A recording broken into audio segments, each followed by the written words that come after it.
আপনারা দেখছেন একুশে টেলিভিশন।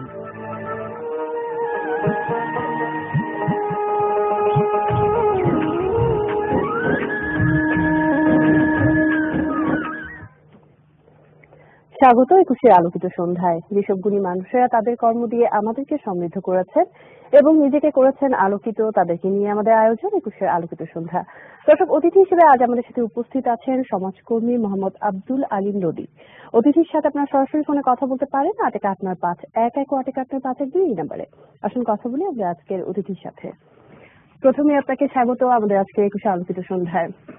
আমাকেও একুশে টেলিভিশনে আমন্ত্রণ করে আমিও খুব আনন্দিত এবং গর্বিত।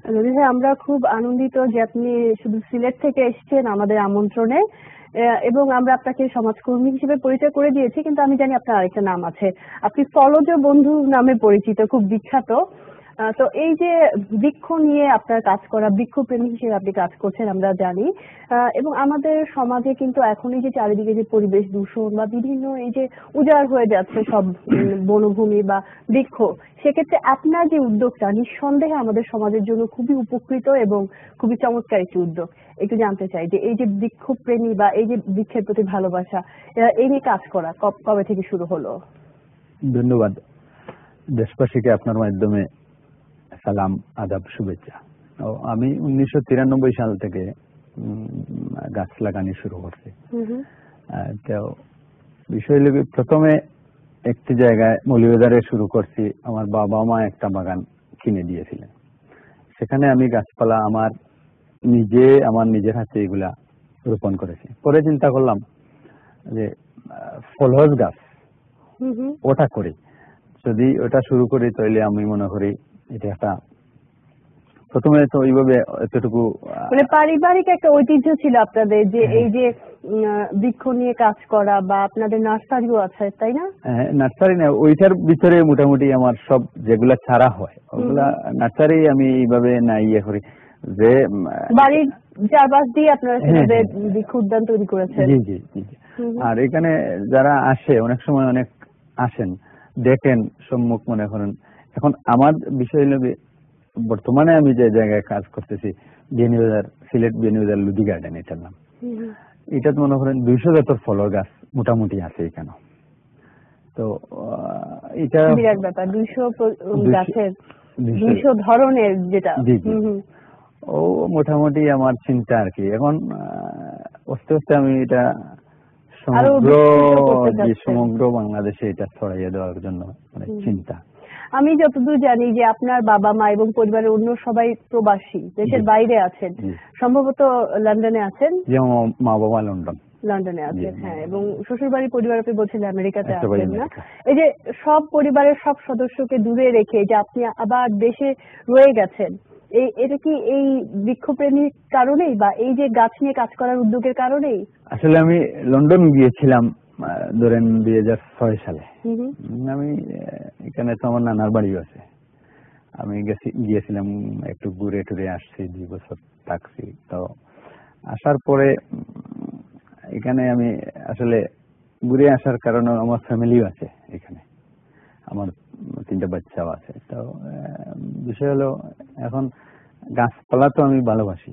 আসলে লন্ডন আমি দেখি আর এমনি তারা টাকা আছে, ব্রেইন আছে, আমরা তো মনে করেন সব কিছু আছে, কিন্তু আমরা দেশ যে সোনার দেশ, সোনার মাটি, এটা একটা আসলে যারা আগে বলে গেছেন, এটা তো আমি 100% সত্য কথা উপলব্ধি করে বলেছেন। হ্যাঁ, এটা খাস মানে মাটিতে হাত দিয়ে আমরা তরুণ মানে বয়সে অনেক ছোট, আমরা তো এগুলো অনেক আগে বলা হয়েছে, কিন্তু আমরা তো এখন দেখতেছি আমাদের দেশে সব জাতের ফলের গাছ হয়। আর এমনি বনের গাছ তো আছে অসংখ্য, প্রায় 4-5 হাজার আছে।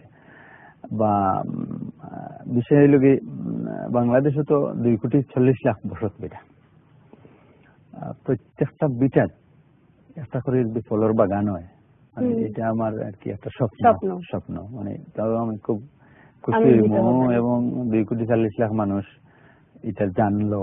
তারপর সমগ্র বাংলাদেশের 2,40,00,000 মানুষের লাগি, বা আমরা এই দেশের 16 কোটি মানুষ, হ্যাঁ, আসলে এমন কিছু জিনিস আছে মুসলিমে কখনো জানিয়া তো আসলে লাভ নাই। আমরা দেশের যদি সবাই জানে এটা আমরা নিজে কর্ম, নিজে খাইমো, নিজে বাইরে বিক্রি করবো, বাইরের দেশে বিক্রি করবো, তখন আমরা টাকা চাইব, টাকা উপার্জনের একটা ব্যবস্থা হয়ে গেল। ছোট টাকা আমরা দিন দিন তো টাকাটা ছোট না। আমি মনে করি আমরা সবাই মিলে যদি এটা করি আমরা দেশের টাকাটা হবে আর কি, সেটা অনেক বৈদেশিক মুদ্রা অর্জন হওয়া সম্ভব। জি, আর আসলে বাজারে বিষ মিশাইল ফল এটা আর মানুষ আর অনেক সময় এগুলা চিন্তা করতো না, নিজের করবো নিজে নিজে এটাতে পাইবো, তখন তো আর বিষ গুলা তো এমনি এই দেশ থেকে ছাড়ানি লাগবে না, আপনি আমি সবাই মিলে এমনি এগুলা চলে যাবে নিশ্চয়ই। এই যে আপনি বলছিলেন যে 200 প্রজাতির ফলের গাছ আছে আপনার কালেকশনে, তো এর মধ্যে উল্লেখযোগ্য কিছু গাছ সম্পর্কে আপনি আমাদের একটু পরিচয় করে দিবেন বা একটু জানাবেন? হ্যাঁ, সারন ফ্রুট হলো সারন ফ্রুট রিডিউস হার্ট অ্যাটাক, তারপর আছে ড্রাগন ফ্রুট।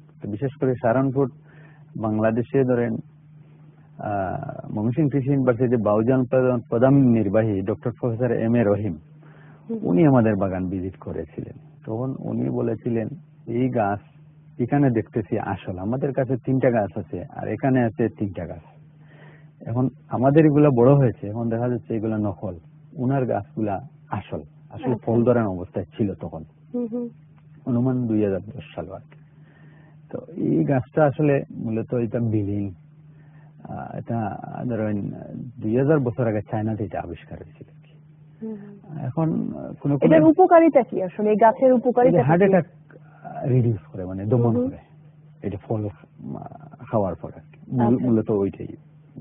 মানে এখন যে ঝুঁকিটা, হার্টের যে ঝুঁকিটা, সেক্ষেত্রে এই গাছটা আসলে খুব উপকারী। আর এগুলা গাছ তো আসলে নাই বললেই সারে আর কি। বাংলাদেশে আমার ওনার কথায় আমি বুঝতে পারছি যে আমাদের দেশে আসলে এগুলা না এখনো মনে হয় আর কি। তারপর ড্রাগন ফ্রুট আছে, ওই যে অ্যান্টিঅক্সিডেন্ট গুণ ক্ষমতা, ক্যান্সার প্রতিরোধ করে। তারপর অ্যাভোকাডো আছে, তারপরে কর্পূর আছে, ভ্যানিলা আছে, জায়ফল আছে, তানজানিয়ান নাট আছে, এরকমের রেয়ার। মানে এগুলো ফল তো দেশীয় আছে এবং দেশের বাইরে থেকেও মনে হয় আপনি এই গাছগুলো কালেক্ট করেন? বিভিন্ন জায়গা থেকে বা বিভিন্ন যেখানে আমার মানে ধরেন আমি সবসময় আর কি সংগ্রহ করা থাকি আর কি, আমার চিন্তা থাকে যে আমার এটা আর কি বাড়ক বা তারপর আমি এগুলা চারা বিক্রি করার জন্য না, ফল বিক্রি করার জন্য। এটা আমাদের দাদা, ব্যবসায়িক উদ্দেশ্য নয়, আপনি এটা আসলে সমাজ কল্যাণমূলক বিষয় হিসেবে আপনি এটা বেছে নিয়েছেন। প্রায় আসে সম্মুখ মানে দেখে, তারপর যে ওইটা বললো আমি চেষ্টা করি ওনাকে চারা থেকে বিনামূল্যে আপনি এই চারাগুলো সংগ্রহ করেন। আমার চিন্তা, যারা এতে উদ্যোগী হয় বা ইন্টারেস্ট দেখায় আপনার কাছে, আপনি তাদেরকে সেভাবে সাহায্য করে থাকেন। তো এই যে এই এতগুলো প্রজাতি যে আপনার ফলজ গাছ রয়েছে, এগুলো দেশে তো রয়েছে, দেশের বাইরে থেকে কিভাবে সংগ্রহ করেছেন? কোন কোন দেশ থেকে উল্লেখযোগ্য যদি আমাদেরকে একটু বলেন? বলতে লন্ডন, তারপরে ইন্ডিয়া, আসলে আর বেশ জায়গাতে আমি যাইনি, ওই 2টা জায়গায় গিয়েছি আসলে। এমনিতে মিথ্যা কথা বললে তো লাভ হবে না।